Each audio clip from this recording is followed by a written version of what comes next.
Fala pessoal, tranquilo? Aqui quem vos fala é Igor. Hoje eu vou estar abordando aí o tema de hiponatremia. Eu já fiz um vídeo aí abordando o sódio, falando aí num panorama geral sobre o sódio, uma introdução, o que seria esse eletrólito, quando solicitar os exames. E hoje eu vou continuar esse bloco falando só aí sobre a hiponatremia. Então vamos lá. Beleza? Vamos só relembrar alguns pontos aqui. Então, o sódio é o nosso principal cátion extracelular.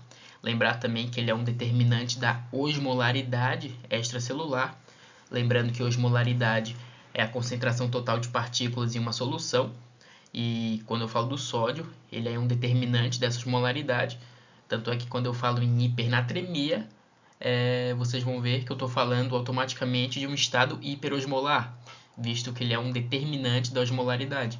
A glicose também é um determinante, mas o sódio é como se fosse aí o primeiro lugar. Lembrar então onde o sódio vai, ele acaba atraindo água, ele puxa água, né? E então o sódio e água estão intimamente ligados. E aqui só para relembrar também, ele é responsável pelo quê? A volume extracelular, equilíbrio ácido-base e atividade elétrica de células. Bora lá então continuar. Beleza? Definição, o que seria então um estado de hipernatremia? Nada mais é do que concentrações elevadas de sódio na corrente sanguínea. A título de referência, seria então maior que 145 miliequivalentes por litro. Aqui eu trouxe novamente a fórmula da osmolaridade sérica, calculada dessa forma, mas só a título aí de discussão, eu já falei na aula passada que a ureia, por ela aí ser lipossolúvel, ela consegue transitar pela membrana celular, e isso faz com que a quantidade de ureia no meio intra seja igual à quantidade no meio extra. Então, quando eu falo de osmolaridade sérica total, eu tenho essa fórmula aqui. Mas quando eu falo de osmolaridade sérica efetiva, a gente já consegue calcular dessa forma, que aí eu tiro a ureia fora, por ela não sofrer interferência, né? Como ela é lipossolúvel e o valor acaba sendo o mesmo ali no meio intra e extra, eu posso fazer dessa forma aqui.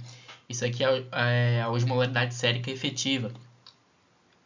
Como eu já falei no slide anterior, ele também um estado de hipernatremia, ele então é um estado hiperosmolar, justamente pelo sódio ser um determinante da osmolaridade. E só para fechar aqui, de uma forma básica, eu posso falar o que é um estado de hipernatremia. Eu tenho um déficit relativo de água em relação ao soluto. Então eu tenho muito mais soluto do que solvente. E novamente, toda hipernatremia é verdadeira. Se eu tenho um estado de hipernatremia, eu tenho um estado hiperosmolar. Fechou? Vamos falar das causas então.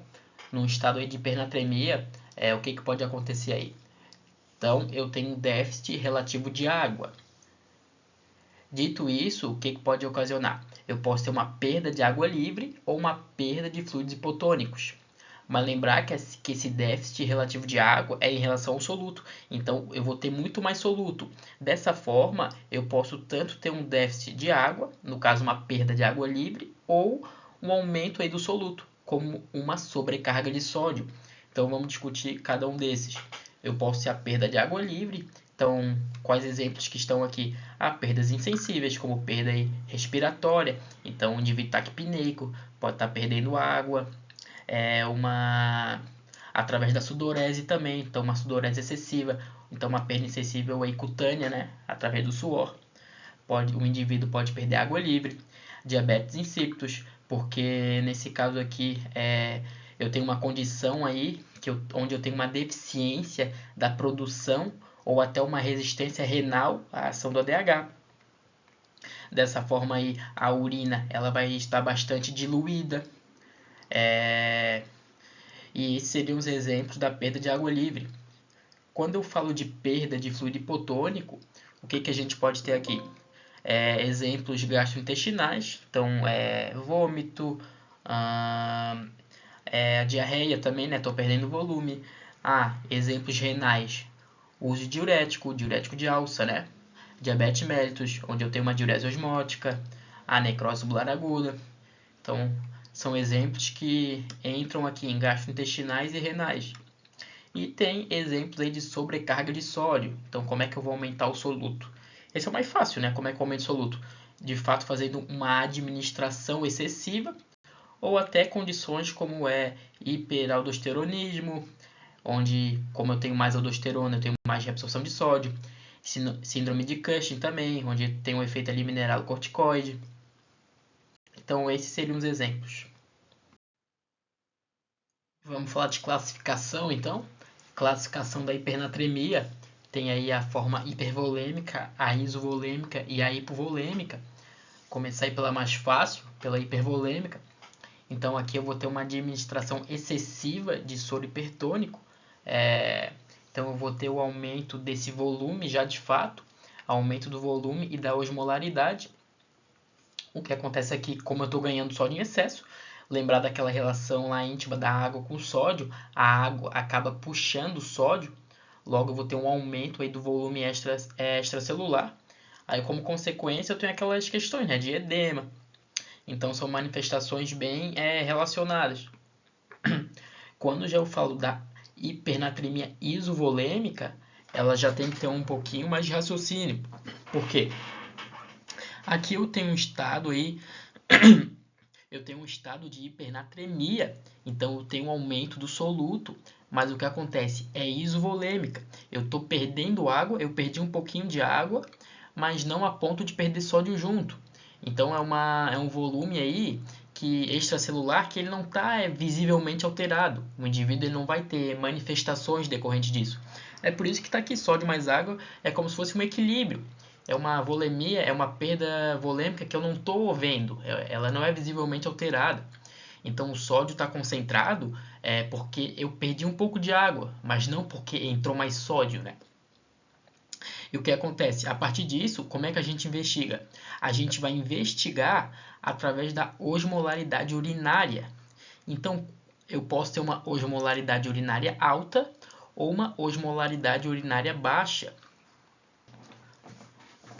Quando a gente fala então da osmolaridade urinária alta, o que eu tenho aqui? Eu vou ter uma urina mais concentrada. O rim ele está conseguindo aí segurar a água. Então a urina ela está mais concentrada porque justamente eu estou retendo água para mim. Então aqui o corpo ele tem o ADH funcionando. Eu estou retendo água. Então em febre, suor excessivo, eu estou perdendo água. Porém, o rim está conseguindo aí, ele está fazendo a sua função, ele está retendo. Por isso que eu vou ter uma osmolaridade urinária alta, a urina vai estar concentrada. E já quando eu falo em osmolaridade urinária baixa, nesse caso, a minha urina ela vai estar mais diluída. A causa principal aqui vai ser a diabetes insípidos, porque por justamente aquela alteração no ADH.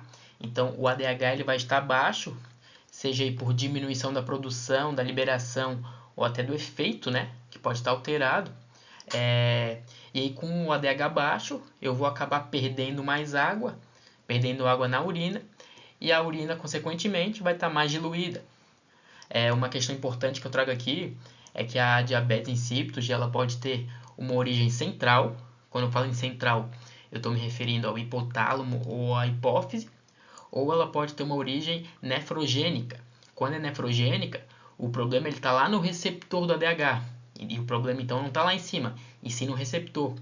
Não importa então quanto ADH tenha, ele não vai fazer o seu efeito porque o problema é no receptor. Mas de qualquer forma, aí, o resultado vai ser a perda de água pela redução do ADH. Quando eu falo dessa questão, eu tenho aí uma forma de fazer um teste para ver de onde que está sendo esse problema. Eu posso aí dar uma desmopressina, que ela é um análogo aí do ADH, ela é uma análoga ao ADH, porém exógena, né? Então, dou desmopressina lá para o paciente. Se for de origem central, ele vai responder. Já se a origem for nefrogênica, ele não vai responder justamente porque o problema é em receptor. Então, não adianta eu dar ADH que não vai responder porque o problema é justamente no receptor e a urina aí continua diluída. Beleza? Último tipo aqui, hipovolêmica. Como o próprio nome diz, eu tenho então uma diminuição do volume circulante. Como é que eu vou diferenciar as causas aqui? Simplesmente ali vem do sódio urinário. Se eu vejo que o sódio urinário está menor aí que 20 miliequivalente por litro, então eu sei que a perda ela é extra-renal. O rim ele não é o culpado. Pelo contrário, o rim está tentando aí reter o sódio para reter mais água. Por isso que o sódio urinário vai estar baixo, porque ele está retendo o sódio para eu reter mais água. Um exemplo aí clássico que eu perco água e a causa extra-renal é a diarreia osmótica. Mas o vômito, queimadura, que a gente desidrata, também é um exemplo. Então isso aí é a perda extra-renal. Quando eu falo de perda renal, obviamente aí o rim é o culpado, então o sódio urinário tá alto, né? Porque justamente o rim não está conseguindo fazer o seu papel de fazer essa retenção. E um exemplo clássico aí é o uso de diurético, né? Que inibe ali a reabsorção de NaCl. Além disso, eu também posso ter aí síndrome perdedora de sal, hipoaldosteronismo, por aí vai.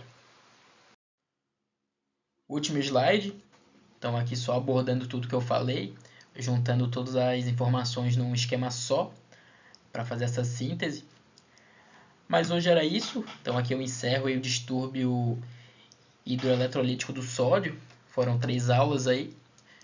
E é isso. Agradeço a atenção de quem viu o vídeo. Valeu, abraço.